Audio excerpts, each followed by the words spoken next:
Vous écoutez le témoignage d'Isabelle, chapitre 9. Qu'est-ce que tu fais de tous ces séismes? Eh ben non, moi je rebats toutes les cartes là. Pour trouver ta place?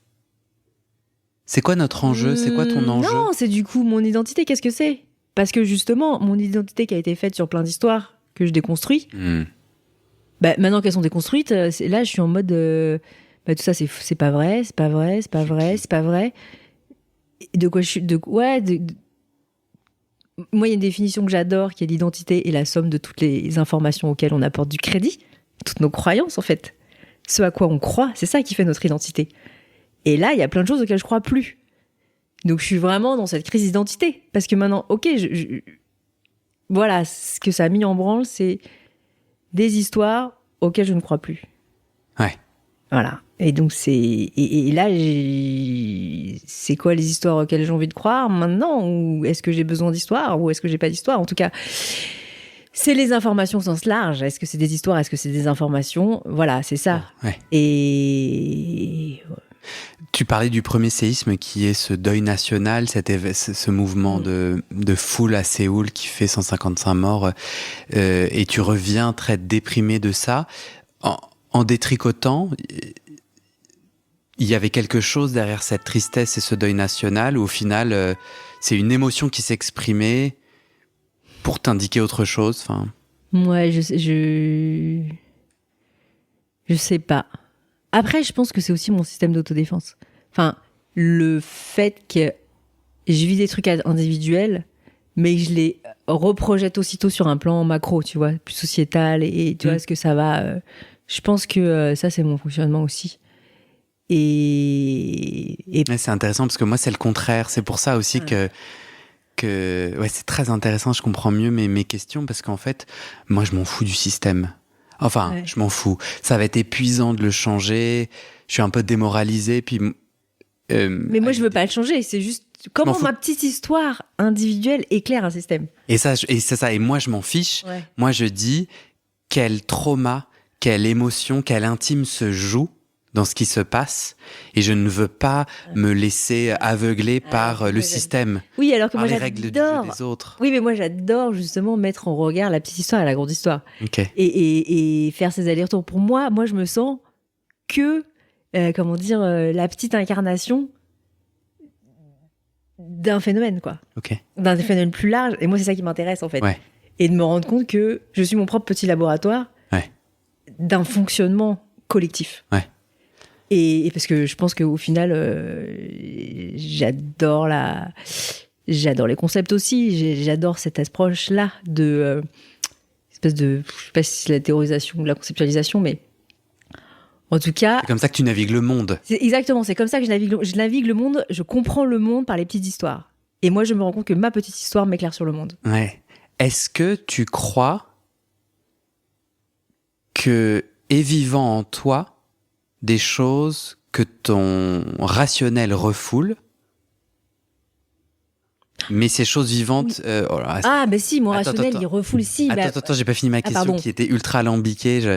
En gros, très intéressant, tu dis, moi je suis française, moi je suis blanche, il y a un déclic, où là, bam, tu te prends ces séismes, mais c'est intéressant que tu travailles depuis plusieurs années, et avant le déclic, je crois, avant les séismes, tu travaillais déjà sur les questions de diversité et d'inclusion, alors même que tu ne les vivais pas dans ton corps et dans ton intime. C'est bizarre, non? Qu'est-ce que tu foutais à cet endroit? Alors que c'était pas un sujet pour toi? Si, c'est pour ça. Non, mais c'est pour ça que c'est beaucoup plus subtil que ça. C'est pas genre j'étais blanche et j'étais...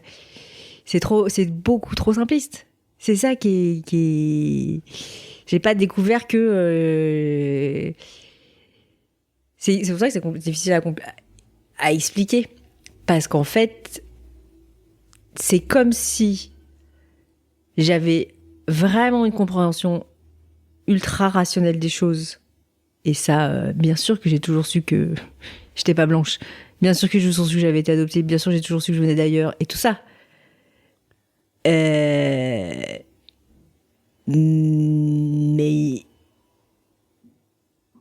Mais c'est... Il y a quelque chose de... J'ai une proposition. Et non mais je voudrais quand même rebondir et répondre à la question que tu n'as pas posée. Attends, parce que juste sur ça, est-ce que j'ai l'impression que quand je t'écoute, j'entends que tu as toujours su quelle carte tu avais en main. Tu en avais une dizaine et parmi celles-là, oui, tu sais que t'es pas blanche, c'était une évidence. Mais il y avait des règles du jeu et un ordre de rangement qui était quelque chose, qui était ce mythe et dans lequel tu vivais et t'étais consciente tout de même de ces différentes cartes et que là, c'est tout qui a un peu pété. L'organisation n'est plus la même. Tu reprends les cartes et t'essaies de les relire. Non, c'est même pas une question de compréhension en fait. C'est juste de comment tu ne veux pas avoir un problème. C'est plutôt ça. Je sais depuis le début que être adopté, c'est un problème. Enfin, c'est une différence. Que avoir une tête d'asiatique en France, c'est un problème. Et comme je suis très problem solving, le fait d'être, peut-être de cette efficacité aussi, cette performance, de dire, en fait, si tu considères que la chose n'est pas un problème, elle n'est pas un problème. Soit tu t'acceptes que la chose est un problème, soit tu dis non, ça n'est pas un problème. Et tu le décrètes en fait. Ouais. Tu l'évacues. D'accord. Moi, j'avais jusque-là décidé que ça n'était pas un problème. Ok. Sauf qu'à un moment donné, je me casse la gueule, mes deux parents meurent, et du coup, que je ne peux plus prétendre que ce n'est plus un problème. C'est quoi la question que j'ai pas posée ? Tu disais j'aimerais... Sur mon système d'autodéfense sur les émotions, je sais plus. Du coup, je sais plus exactement, mais en fait, je pense que ce que j'essaye de refouler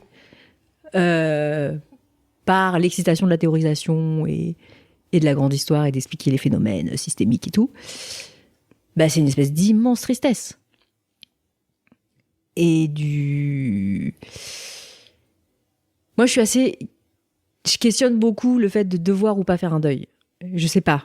Enfin, tu vois. Donc, je me dis pas, oui, c'est l'étape indispensable pour faire le deuil parce que je dois faire un deuil. J'en sais rien. Il y a des gens qui vivent avec leur mort tout le temps et qui font jamais le deuil et qui vivent très bien. Enfin, du coup, c'est leur... Alors, peut-être si on retourne la chose, on pourra dire, c'est leur façon de faire le deuil. J'en sais rien. Mais en tout cas, là, ce à quoi je me confronte de façon irrémédiable, c'est une énorme tristesse. D'avoir perdu mes parents, la famille, et c'est... Et et une espèce de confiance un peu... une confiance un peu... pas aveugle, parce que j'étais pas complètement naïve, mais... Puissante. Par défaut, je suis très confiante. Et par défaut... ça, je sais pas si c'est hyper prétentieux, mais je suis... ce que je vis dans mes relations avec les gens, c'est que j'ai l'impression que les gens, ils me donnent toujours le meilleur d'eux-mêmes. Et franchement, je le vis, ça. Alors, je sais pas si c'est un super pouvoir ou si c'est... Mais régulièrement, je suis assez étonnée de comportements qu'on peut me renvoyer, de personnes que moi je connais, de façon assez proche. Et je me dis, ah ouais, et puis... oui, effectivement, c'est cohérent, ce comportement que tu me relates de cette personne, mais moi, perso, j'y suis jamais confrontée, en fait.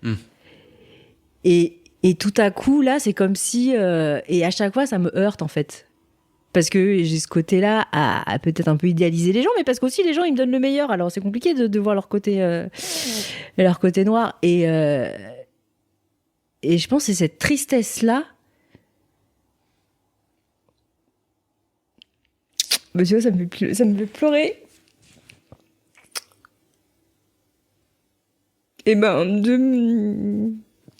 me dire, les gens, ils sont pas que le meilleur de ce qu'ils me donnent. Ils sont aussi autre chose, et c'est ça, être humain, quoi. Et en fait, moi, j'ai juste envie d'avoir cette part-là. Et comme c'est celle que je vis, moi, ça me va de continuer de vivre avec le meilleur de chacun et de chacune, et que ça soit les autres qui se tapent les mauvais côtés, quoi. Mais tu peux me donner un exemple de cette réalisation, c'est-à-dire là, avec ta crise identitaire et tes séismes, c'est ton rapport à l'autre qui change, c'est ça que je comprends? Mais ouais, mais par exemple, tu vois, mon oncle, dans la famille, c'était la personne sage, vers qui tout le monde se retournait, à qui on accordait une confiance sans borne et tout. Et c'est lui qui vous a désavoué. Ouais, et c'est lui qui nous a traînés en justice, et c'est lui qui a poussé tout le monde en plus de façon hyper vicieuse, quoi. Enfin, en embarquant les gens, quoi, en les poussant à nous envoyer des trucs et à être jamais en direct avec nous, quoi. Enfin, avec moi, en tout cas. Et tout à coup, je me suis dit, mais attends, mais cette personne, en fait, c'est pas possible qu'elle devienne comme ça du jour au lendemain. Donc, ça veut dire qu'elle avait quand même une part. Quoi, que moi, j'ai jamais vu. Une part un peu noire. Enfin, tu vois. Et qu'est-ce qui est triste dans cette réalisation? Que tu vois maintenant les gens pour ce qu'ils sont un peu plus? Bah ouais, parce que je pense que c'est triste parce que je suis assez idéaliste, en fait. Est-ce que c'est triste parce que ta famille, c'est le séisme de la famille? Peut-être plus que tu parles. Ben non, de la famille, et puis Enfin, c'est triste. Parce qu'en dehors de la famille, est-ce que tu as eu d'autres personnes comme ça? Ouais. Bien sûr. Bah ouais, dans mon environnement proche, dans mon environnement amical. Et en même temps... C'est quoi le lien entre ces changements avec ces gens que tu voyais d'une certaine façon et ce processus de deuil et de retour à l'adoption? Je comprends pas comment l'un déclenche l'autre. Mais non, mais c'est tout... En fait, c'est un gros phénomène... tout est toujours autour de cette lucidité. C'est comment ce phénomène... Enfin, tu vois, Oui, si t'arrêtes de te mentir sur un bout, les autres bouts viennent avec. Ouais, en fait, le monde, il est pas ce qu'on me dit. Et jusqu'ici, il était un peu ce qu'on me disait. Et qu'en fait, ouais, les choses... ouais, je sais pas comment dire. Mais si, je trouve que c'est assez clair et du coup, je trouve que ça met en lumière à quel point ce que j'ai dit tout à l'heure où j'ai un peu lié nos histoires et nos mères est absolument pas pertinent. Ah, bah, je sais pas. Non, mais parce que je trouve que là, t'as mis en mots l'impact destructeur d'une mythologie à la fois au niveau étatique et au niveau personnel de la cellule familiale qui est en fait... bon, moi, je disais un autre truc et en fait, c'était pas du tout la même chose. Ouais, je pense que du coup, c'est venu défoncer mon appréhension du monde. Ton appréhension? Enfin, Ou créer une appréhension? Non, pas mon appréhension, mais au sens propre du terme, comment tu appréhendes le monde. Ouais. Tu vois? Mais t'es d'accord. Mon rapport au monde. T'entends le double mot quand même. Être dans l'appréhension, c'est dans le stress. Oui, bah. Mais il y a quand même une nouvelle tristesse que tu dois gérer, une nouvelle peur en fait. T'as peur de ce nouveau monde que tu vois. Mais sans lunettes. Ouais, voilà. Enfin, ouais, c'est pas qu'il me fait peur, c'est je trouve ça triste. Et puis, ouais, et puis du coup, ça met en colère aussi, parce que je me dis, merde, on en est là, en fait. Et encore une fois, quoi, le chemin de la lucidité, c'est pas confortable, quoi. Enfin, tu vois, voir les choses comme elles sont, ça saoule. Mais j'ai décidé j'ai décidé de choisir ce chemin quand même, tu vois. T'as dit tout à l'heure que face à tous ces séismes, en fait, la recherche de tes parents biologiques et notamment de ton père biologique était un peu reléguée à un autre champ. C'est qu'en fait, pour toi, quelle est l'importance de continuer à chercher tes parents biologiques dans tout ce qu'on vient de se dire? Ben, c'est vrai qu'elle a été complètement reléguée là. Tout de suite maintenant.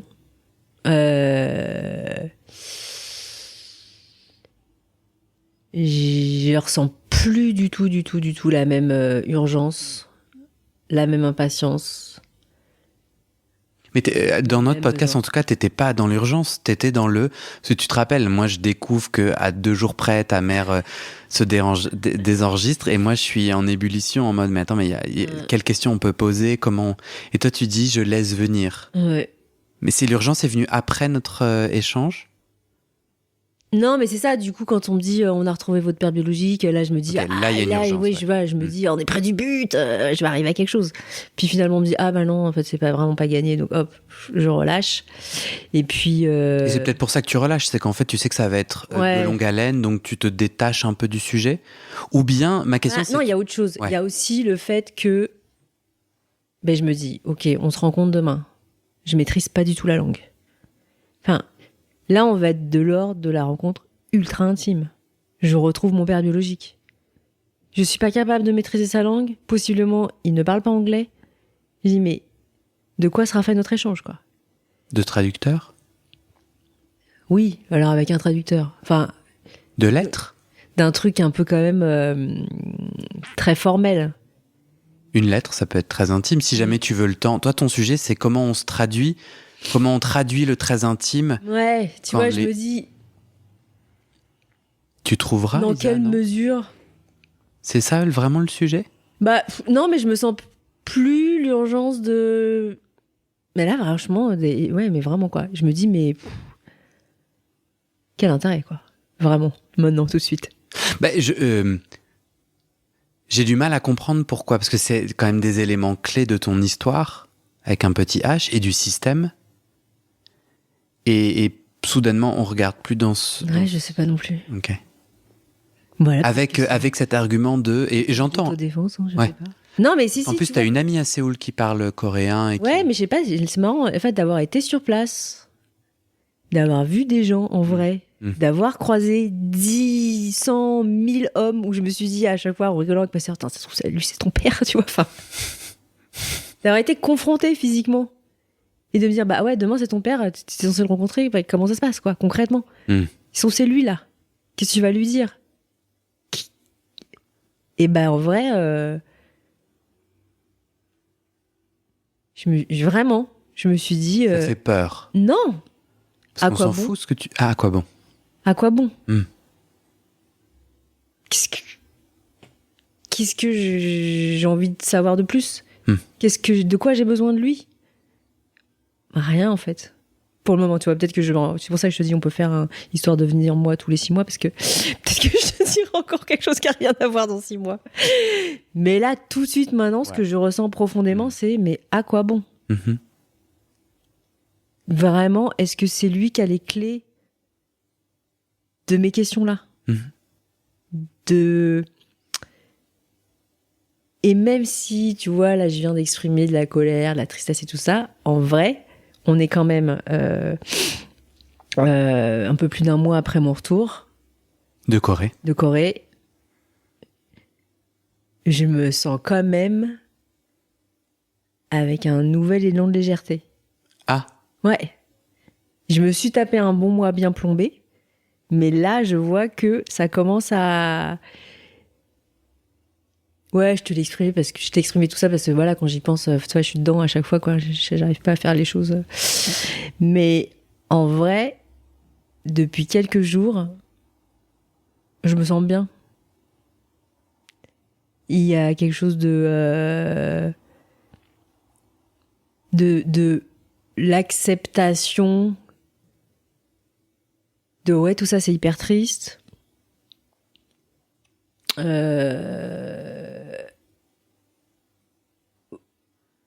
De bon ben il y a plein de trucs qui sont foutus en l'air, enfin de trucs que je peux plus me dire, d'histoires déconstruites, mais c'est comme ça. Et tu vois, de plus essayer de tout justifier, d'expliquer, de trouver une raison, et quand je sens un accès de tristesse ou un accès de stress, de colère, que ce soit, bah je laisse passer. Et je les vois maintenant, tu vois, les moments arrivés comme ça. Et je suis plus dans la lutte. Alors qu'avant, j'étais dans la rationalisation, la résistance, l'apitoiement. Et là, je fais, ok, bah, je crois que maintenant, ça fait partie de toi, là. Il faut arrêter de croire que t'es pas quelqu'un de triste, que t'es pas quelqu'un en même temps d'hyper pessimiste, de noir. Et voilà. Mais du coup, cette espèce de miroir, quoi, comme je l'accepte, tu vois, comme je l'ai découvert vis-à-vis des autres. Mais toi, avant, je pense que j'avais cette même démarche. j'ai envie de me voir que sous mon meilleur jour. Enfin, tu vois, on a toujours envie de se voir comme quelqu'un de bien, de drôle, de sympathique, de généreux, d'ouvert. En fait, on est ça et tout le contraire. Oui, t'as découvert la crasse chez l'autre et la crasse chez toi. Ça, je le savais pour moi, mais j'étais en résistance. Tu vois, je me disais, non, faut s'améliorer. Enfin, tu vois, tu peux pas t'asseoir dessus et tout ça. Je m'assois pas dessus. Mais je rajoute pas une couche en disant, c'est horrible, c'est pas bien, le fais pas. Enfin, tu vois, c'est ça, c'est là, c'est là. Bon, mais après, il y a autre chose. Une fois que ça va être passé et que tu seras dit, ah putain, j'ai trop la haine, nanana. Mais après, tu sais que tu vas passer le moment, oh, c'est trop cool, ou passer 1 heure à rigoler comme des baleines sur des trucs débiles. De tout ce qui se passe pour toi, pour tirer le fil de la filiation, qu'est-ce que tu as quelle est ta responsabilité par rapport à ton fils ? Parce que si je regarde un peu ton système familial, on a parlé du passé, du rendu dessus, et juste là, le rendu dessous, il y a... Responsabilité, c'est peut-être un mot lourd, c'est... Moi, ce que je veux... Ah, mais peut-être qu'on peut reboucler sur le sujet d'ailleurs. Si, j'y avais pensé aussi. Tu sais, quand dans le premier podcast qu'on a fait, où je te dis... oui, ben moi, je suis une mère, je veux le meilleur pour mon fils. Et tu m'as dit, Isa, ouais, je crois que toutes les mères, elles veulent le meilleur pour leur fils. Et j'étais là... ouais, d'accord, mais moi, plus. Mais non, c'est débile. Ouais. Et qu'en fait, je sais plus si on en avait parlé, mais peu de temps, je pense, après l'enregistrement de ce podcast-là, j'ai réalisé qu'en fait, la pression particulière que je me mettais par rapport à mon fils, c'était la pression d'une mère célibataire. Et pourquoi ? Et comment ne pas... Enfin, tu vois, comment... compenser le fait d'être à la fois la mère, à la fois le père, de pas être une cassos, parce que dans les faits, si j'ai quitté son père, c'était pour un problème d'alcool et ça fait trop cassos. Enfin, tu vois, quand t'es une mère célibataire, c'est cassos, enfin, socialement, tout ça. Et du coup, je m'étais mis vraiment une pression de malade pour que Nat, mon fils, il se tape pas les casseroles que je pouvais avoir, moi, en tant que mère célibataire, réellement ou socialement projetée, quoi. Et donc, je me suis mis une barre ultra haute par rapport à ça. Et ça, je l'ai conscientisé hyper tardivement. Et donc, tout ça pour répondre à ta question, ma responsabilité vis-à-vis de Nat, c'est de lui transmettre le moins de casseroles, quelle qu'elle soit. De mère célibataire, mais qu'une meuf qui réalise des trucs sur le tard. Parce que du coup, lui aussi a des traits coréens. Oui, lui, il a une tête de métisse. Ouais. Et moi, j'ai envie de lui ouvrir les champs les plus... Enfin, d'un côté, les champs les plus... Donc, tu sais pas encore comment on transmet pas ces casseroles-là. Ah non, j'en sais. Et lui, il va vivre la même chose que toi. Il vit la même chose que toi. Oui, et du coup, moi, mon enjeu, c'est juste de pouvoir lui partager la façon la plus ouverte possible tous mes cheminements. Et qu'il voit ce que ça veut dire quelqu'un qui chemine. Et qu'il en ait pas peur, en fait. Et que ça soit... Il me voit régulièrement... péter des plots ou pleurer à la maison. Mais du coup, et il voit que ça veut pas dire que je suis pas ancrée, quoi. Et que et je suis assez contente de ça, de me dire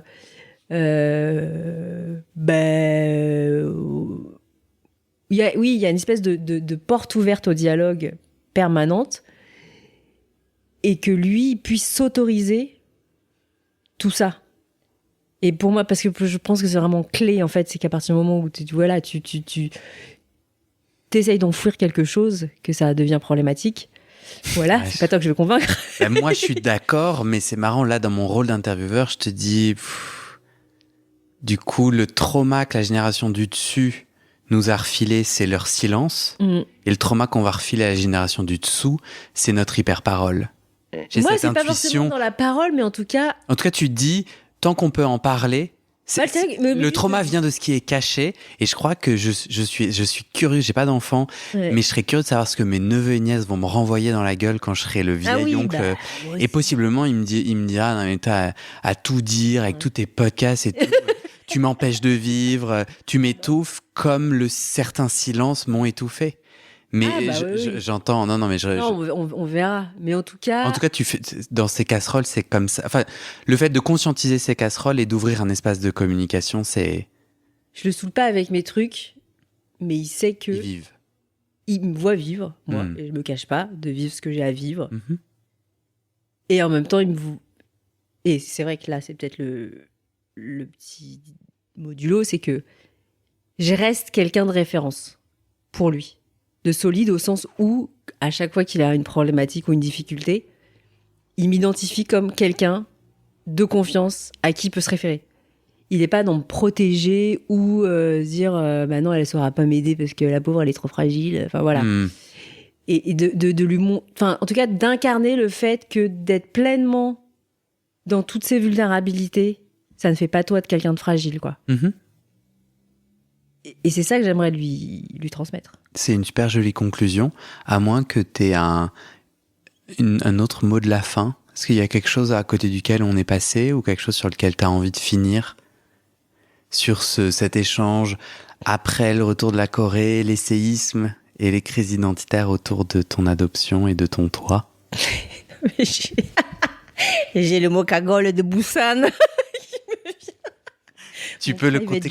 Private joke d'un précédent podcast. Oui, ouais, voilà. Non, mais quand tu dis... Tu donnes envie aux gens d'écouter le témoignage de ta sœur, qui est tellement loin du tien. Ouais. C'est comme si la souffrance et la détresse que tu vis aujourd'hui, elle l'a vécue au début, ou direct, en fait, pour elle, le mythe n'était pas clair. C'est ça que je trouve aussi hyper beau, parce que on s'adore. Bon, elle est née au sud de la Corée du Sud. Dans la ville de Busan, qui est un peu l'équivalent de Marseille. On dit que c'est la Marseille de Corée du Sud et que moi, je suis née à Séoul, donc à la capitale, au nord. Et donc, Paris. On rigolait quand elle était arrivée à Busan en disant « Mais toi, t'es une cagole de Busan ». Et ouais, je trouve ça tellement juste et tellement beau de voir ma sœur avancer vers son chemin. Quand elle dit « Ouais, mais j'ose plus ». Enfin... Et ouais, vraiment de se libérer et tout ça, et que moi, j'ai été quand même, effectivement, j'ai grandi avec beaucoup plus de confiance en moi, beaucoup plus, et que moi, les trucs que je me tape maintenant, c'est carrément bienvenu. Et je trouve que j'ai vachement de chance de les vivre maintenant en étant déjà vieille, solide, enfin voilà. À quel âge ? 46 ans, enfin, et que je suis hyper contente d'assister à Sophie, son chemin, qui a un long chemin d'ouverture à elle-même et d'épanouissement d'elle-même, et ouais, qu'on n'a pas eu tout le même chemin, et en même temps, on a cette énorme complicité et soutien mutuel. Du coup, si c'est la cagole du Sud, toi, t'es la... Je suis la parisienne. La parisienne de Séoul, quoi. Ouais, la parisienne de Séoul. Tu te la pètes. Exactement. Merci, Isa. Ça va ? Bah ouais, très bien, merci. Ouais. Tu te sens comment ? Fatiguée. Parce que ma journée n'est pas finie. Ah ouais, j'enchaîne.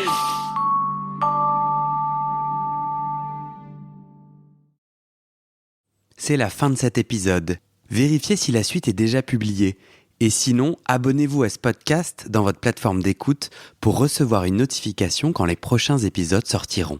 Si vous aimez ce genre de podcast de témoignages, jetez un œil dans la description de cet épisode. Vous trouverez le lien vers mes autres podcasts de témoignages et mes réseaux sociaux pour suivre les coulisses de cette aventure. Allez, merci pour votre écoute et à très bientôt dans vos oreilles.